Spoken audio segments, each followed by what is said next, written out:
maraming hayop. Iya-iya-o, may mababangis at mababait. Iya-iya-o, mayroong unggoy, mayroong ahas, may uwak, may tigre, elepante at koyote. Sa kagubatan, maraming hayop. Iya-iya-o. Magandang araw mga bata!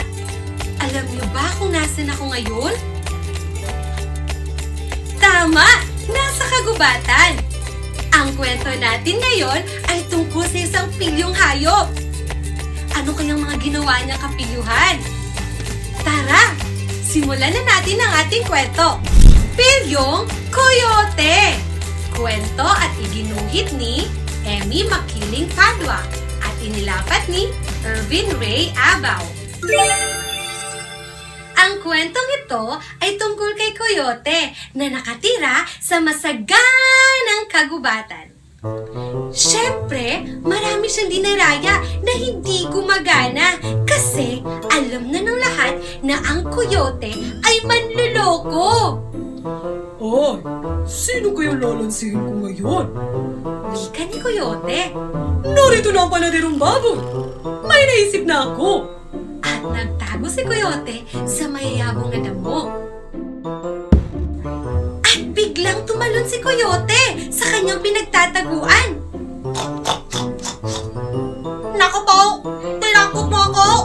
Sabi ni panaderong baboy. Tumawa ng tumawa si Coyote. Arr! Arr! Arr!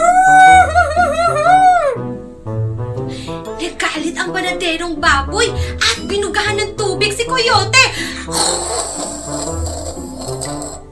At tumakbo papalayo! Nagpatuloy na sa kanyang pagtitinda ang panaderong baboy. Tumatawa pa rin si Coyote habang nakatago sa malaking puno. Aw! Aw! Aw! Narito na si modelong ahas. Oh, may naisip na ako. Sa isip ni Coyote at biglang lumundag ng malakas mula sa kanyang pinagtataguan. Sss! Sss! Sss! Nako!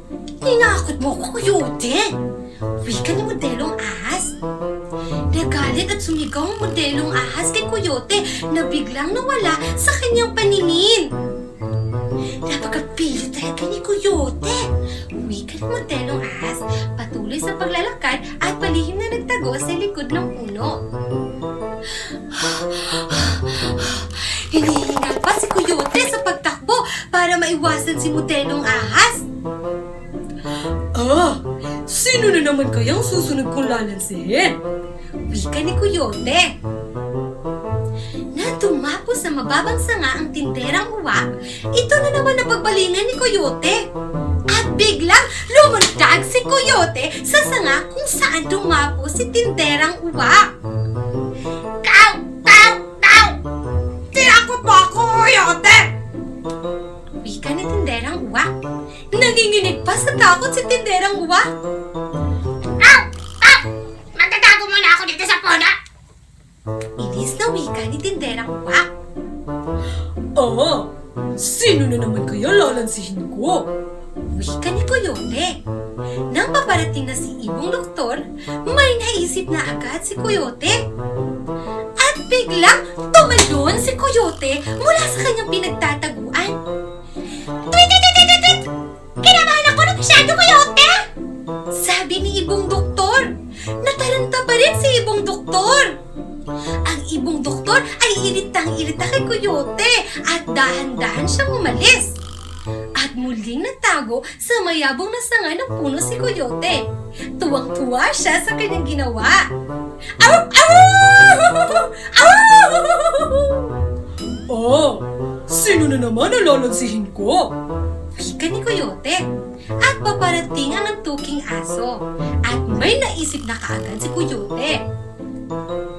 Tumalong bigla na parang mangangagat si Coyote mula sa matataas na damo. Bak! Bak! Bak! Bak! Takot na kumakaw si antuking aso. Gulat na gulat si antuking aso. Sa gulat niya, gusto niyang kagatin si Coyote. Pero ito ay naglahong parang bula. Manda ka sa akin, Coyote! Sa isip ni ang tuking aso. Tuwang-tuwa si Coyote habang naiisip ang mukha niyang tuking aso.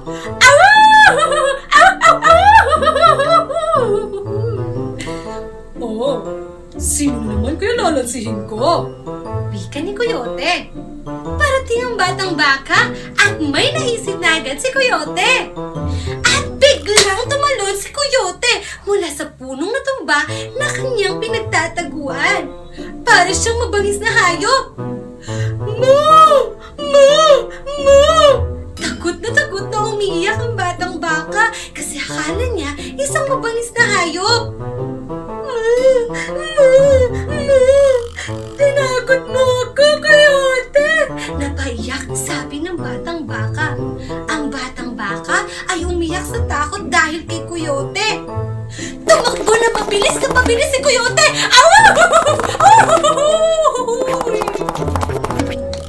Natatawang iniisip ni Coyote ang kanyang mga ginawa sa kapwa hayop sa gubat. Nakasandal siya sa isang malaking puno. Oh, pagod na pagod ako. Kailangan ko muna mapahinga at tumidlip. Wika ni Coyote. Ang lahat ng hayop na nalansin ni Coyote ay nagpulong-pulong. Simula kay panaderong baboy, modelong ahas, tinderang uwak, ibong doktor, antuking aso at batang baka ay pinagkasunduan nila na gawin din kay Coyote ang ginawa sa kanila. Hinintay nila ang tamang pagkakataon. Malapit nang mahiglit si Coyote! Wika ni ibong doktor. Hintayin na lang natin na siya umiilik na! Dagdag naman ni tinderang uwak. Tandahang lumapit ang mga hayop sa paligid ng puno at biglang... BOOM! Gulat na gulat si Coyote at tumakbong mabilis papalayo! Tumawa lahat ng mga hayop sa nakita nilang pagtakbo at pagkagulat ni Coyote. Ayun na ba ang huling paglansi ni Coyote? Tanong ng panaderong baboy.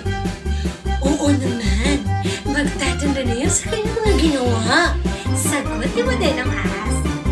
At simula noon, naging matiwasay na ang kagubatan at natuto na si Coyote sa kanyang mga ginawa. At dito nagtatapos ang ating kwento. Pilyong Coyote! Lagi nating tatandaan mga bata, huwag mong gawin sa iba ang ayaw mo